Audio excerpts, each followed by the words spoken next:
지금 우리가 보고 있는 숫자는 비엔나 대학에서 측정한 중력입니다. 90mg의 무게를 가지는 아주 작은 두 개의 공을 이용해 측정되었죠.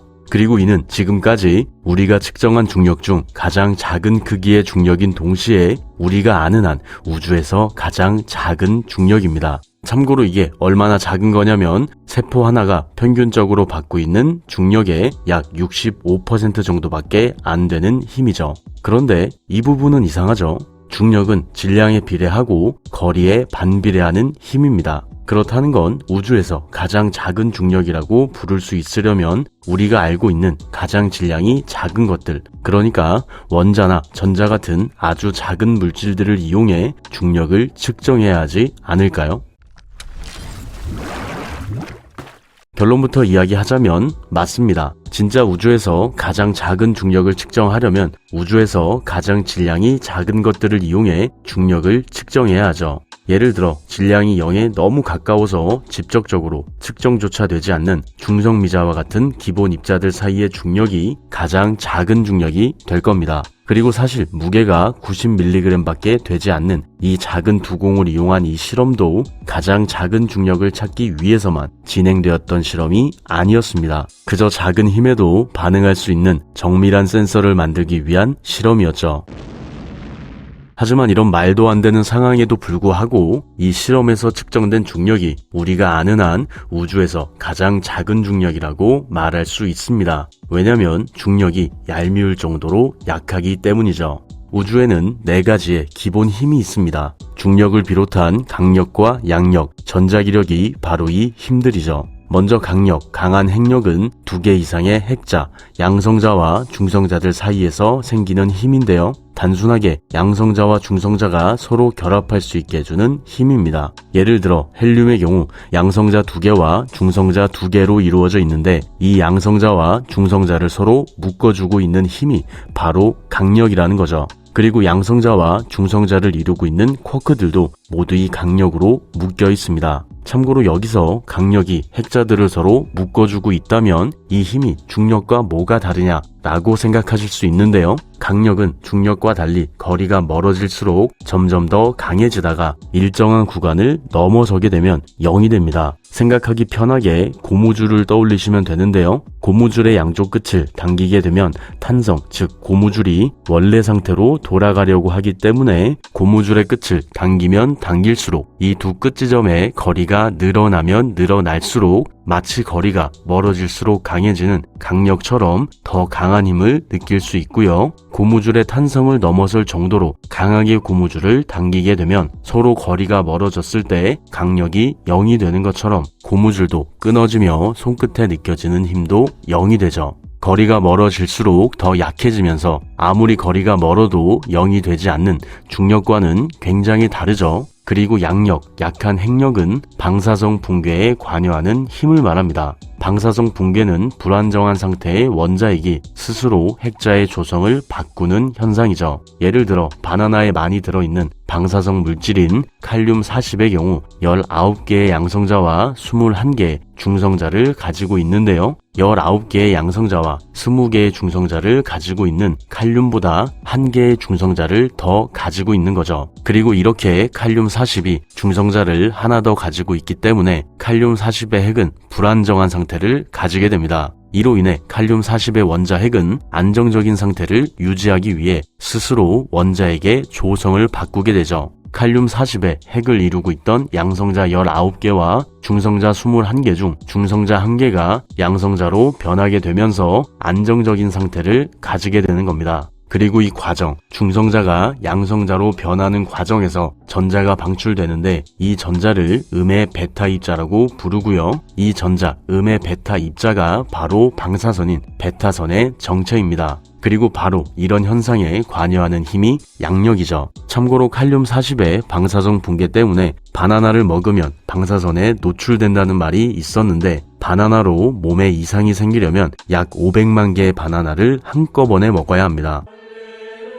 전자기력은 전기력과 자기력을 합친 단어로 전기력과 자기력이 결국은 서로 똑같은 힘이라는 걸 의미하고요. 중력처럼 우리 주변에서 굉장히 쉽게 볼 수 있는 힘입니다. 전자기력은 단순하게 전하를 가지는 입자와 자성을 띤 물체 사이에 작용하는 힘이라고 할 수 있는데요. 물론 엄밀히 이야기하자면 어떤 두 입자가 서로 광자를 교환하는 과정에서 생기는 힘을 말하죠. 이는 캐치볼을 하고 있는 두 사람에 비유할 수 있습니다. A가 던진 공을 B가 받았을 때 A가 던진 공을 통해 B의 손에 힘이 전달되는 것처럼 전자기력도 어떤 두 입자가 광자라는 공을 통해 서로 힘을 주고받는 과정에서 생기는 힘이죠. 이 힘으로 인해 자석이 철에 붙기도 하고요. 자석이 서로를 밀어내거나 당기기도 합니다. 심지어 우리가 어떤 물체를 밀었을 때 생기는 마찰력도 전자기력의 일종인데요. 물질들이 접촉해 있는 상황에서 서로 광자를 주고받으며 마찰력이 생기기 때문입니다. 풍선과 머리카락을 문질렀을 때 정전기가 생기는 걸 보면 감이 오죠. 어쨌든 이렇게 우주에는 중력을 비롯한 강력과 양력, 전자기력까지 4가지의 힘이 존재합니다. 하지만 이 힘들이 서로 같은 크기의 힘을 가지고 있는 건 아닌데요. 4가지의 힘 중 강력이 가장 강력하고요. 그 다음은 전자기력, 양력, 중력 순으로 순위를 매길 수 있습니다. 조금 더 자세히 비교해보자면 힘의 세기가 가장 약한 중력을 1이라고 했을 때 강력은 중력보다 10의 44제곱배만큼 강하고요. 전자기력은 10의 41제곱배, 양력은 10의 39제곱배만큼 강합니다. 바로 이 부분이죠. 무게가 90mg 밖에 되지 않는 이 두 공 사이에서 측정된 중력이 우주에서 가장 작은 중력인 이유가 여기에 있습니다. 앞에서 보셨듯이 다른 3가지의 힘들에 비해 중력은 정말 말도 안 되게 작은 힘이라는 걸 알 수 있는데요. 이로 인해 양성자나 중성자, 기본 입자들처럼 아주 작은 물질들 사이에서도 중력이 존재하겠지만 이 중력이 어떻게 작동하는지 알 수 없게 됩니다. 예를 들어보죠. 지금 여러분이 걷고 있고 여러분의 뒤에서 아주 약한 실바람이 불고 있다고 가정한다면 이 경우 여러분이 앞으로 걸어가는데 바람이 영향을 끼칠까요?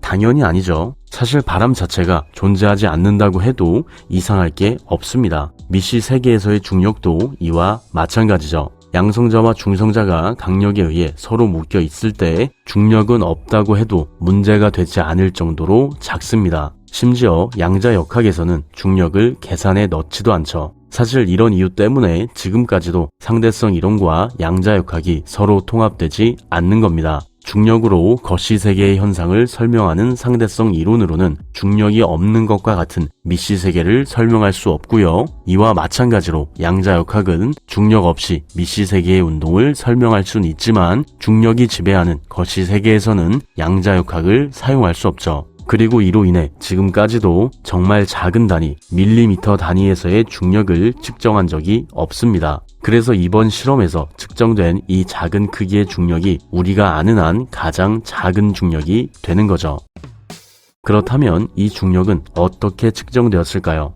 이 실험에서 사용된 장비는 토르션 밸런스라고 불리는 장비인데요. 토르션 밸런스는 유리상자 내부의 작은 공과 실에 매달린 작은 공 사이의 힘을 측정하는 장비입니다. 이 두 공 사이의 상호작용으로 인해 실이 비틀리면 이 비틀림이 유리상자에 그려진 눈금을 통해 나타나게 되고 이를 이용해 아주 작은 힘도 측정할 수 있게 해주는 장치입니다. 말이 조금 길어지는데 두 전하 사이에 작용하는 힘은 두 전하의 크기의 곱에 비례하고 거리의 제곱에 반비례한다는 쿨롱의 법칙도 이 장비로 발견되었죠. 그래서 굉장히 유명해졌던 장비이기도 합니다. 어쨌든 비엔나 대학에서도 이 장비를 이용했는데요. 다만 이 두 공 사이에 작용할 수 있는 전자기력을 없애기 위해 이온화된 칠소를 상자 내부에 넣어 전기적으로 중성 상태를 만들어줬고요. 더 정확한 측정을 위해 실험 장비에서 모든 사람들이 아주 멀리 떨어져서 이 두 공을 관측했습니다. 또 천천히 이 두 공을 가까워지게 하면서 더욱더 정확성을 높였죠. 그리고 이렇게 구해진 이 두 공 사이의 중력이 바로 9의 마이너스 14제곱 뉴턴입니다. 하지만 이렇게 끝내면 조금 아쉽죠. 우리는 왜 이렇게 작은 중력에 관심을 가지는 걸까요? 결론부터 이야기하자면 이 실험에 상대성 이론과 양자역학을 이어줄 실마리가 들어있기 때문입니다. 앞에서 이야기했듯이 중력을 제외한 다른 힘이 지배하는 미시세계에서 일어나는 현상들은 중력을 이용하는 상대성 이론으로는 설명할 수 없는데요. 이 문제의 가장 대표적인 천체가 바로 블랙홀입니다. 블랙홀은 물질들이 중력에 의해 끝없이 압축되면서 만들어지는 천체인데요. 특히나 블랙홀의 중심에 있는 특이점은 빛마저도 삼켜버릴 정도로 엄청난 중력을 가지고 있습니다. 이로 인해 특이점에서는 우리가 가지고 있는 모든 물리 법칙이 무너지게 되죠. 왜냐면 빛이 특이점으로 끝없이 빨려 들어간다는 건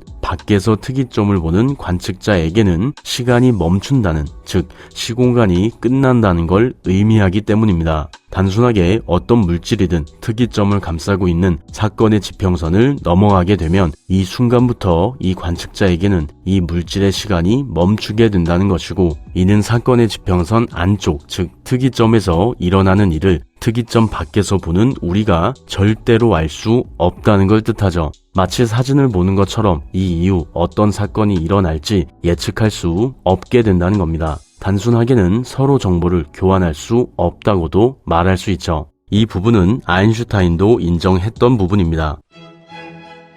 그리고 양자역학도 사실 이 부분에서는 마찬가지죠. 특이점의 중력이 워낙 강하기 때문에 이곳에 존재하는 미시 세계에는 중력이 더 강한 영향력을 끼치고 있을 겁니다. 그리고 이렇게 중력이 말도 안 되게 강한 미시 세계는 중력을 고려하지 않는 양자역학만으로는 풀 수 없게 되죠. 그래서 상대성 이론과 양자역학이 통합하지 않고서는 특이점에서 일어나게 될 일을 전혀 예측할 수 없게 됩니다. 블랙홀이 뭔지 정확히 알 수 없게 되는 거죠. 이런 이유 때문에 우리가 이렇게 작은 중력에 관심을 가지는 겁니다. 상대성 이론과 양자역학의 통합을 통해 특이점이라는 말도 안 되는 곳의 비밀을 풀고 싶은 거죠. 하지만 이것만으로도 조금 부족하죠. 왜 또 우리는 이렇게까지 특이점에 집착하는 걸까요? 이는 우주의 시작과 관련이 깊습니다. 현재 우리가 생각하는 우주의 시작은 빅뱅인데요. 빅뱅은 현재 우주에 존재하는 모든 물질이 한 점에 모여 있다가 끝없이 팽창을 거듭해 우주가 만들어졌다고 생각하는 이론입니다. 여기서 뭔가 또 번뜩했죠. 모든 물질이 한 점에 모여 있는 곳이 바로 특이점이죠. 우주도 결국 특이점에서 시작했다는 겁니다. 그리고 빅뱅 이전의 시간이 아무런 의미가 없다는 말도 여기서 시작되죠. 우주가 특이점, 그러니까 시공간의 끝에서 시작되었기 때문에 빅뱅 이전에는 시공간이 존재할 수 없었고, 이로 인해 빅뱅 이전의 시간과 공간이 의미가 없어지는 겁니다. 하지만 우리가 상대성 이론과 양자역학을 통합하게 되면 또다시 이야기가 달라지게 되죠. 빅뱅과 함께 빅뱅 이전의 사건들까지도 다룰 수 있게 되는 겁니다. 이런 이유들 때문에 우리가 이렇게까지 특이점에 집착하는 거죠. 마지막으로 정리해보자면 정말 우주에서 가장 작은 중력을 측정하려면 우주에서 가장 작은 물질들의 세계인 미시 세계에 존재하는 중력을 측정해야 합니다. 하지만 이곳에서 중력이 미치는 영향은 0, 즉 존재하지 않는다고 말해도 문제가 없을 정도이기 때문에 90mg의 무게를 가지는 이 작은 두공 사이의 중력이 우리가 측정한, 또 우리가 아는 우주에서 가장 작은 중력이 되죠. 하지만 이 중력이 가지는 의미는 그저 작다는 것에서 끝나지 않습니다. 만약 우리가 미시 세계에 존재하는 중력, 정말 우주에서 가장 작은 중력을 직접적으로 측정할 수 있게 된다면 미시 세계와 거시 세계를 이어줄 수 있게 될 겁니다. 양자역학과 상대성 이론을 통합할 수 있게 된다는 거죠. 그리고 이 두 이론의 통합을 통해 우리는 특이점과 함께 우주의 시작인 빅뱅을 설명할 수 있게 될 겁니다. 그래서 이 작은 중력이 그저 작은 것에서 끝나는 것처럼 보이지만 사실은 우주의 모든 것을 설명해 줄 수 있는 작은 실마리라고 결론 내릴 수 있죠. 영상 봐주셔서 감사합니다. 구독과 좋아요, 알림 설정 잊지 마시고요. 사실 이 작은 중력이 우주의 시작을 알려줄 수 있다는 말이 정말 억지처럼 느껴질 수도 있습니다. 하지만 의미는 항상 우리가 억지를 부리기 때문에 생겨나죠. 좋은 것도 나쁜 것도 결국 받아들이기 나름이라는 겁니다. 그러니까 자신에게 억지로 나쁜 의미만을 부여하지 않았으면 좋겠네요. 물론 진짜 나쁜 건 나쁜 거지만 어쨌든 그랬으면 좋겠습니다. 그럼 내일도 조금 더 행복한 하루 되길 바래요. 윤맨.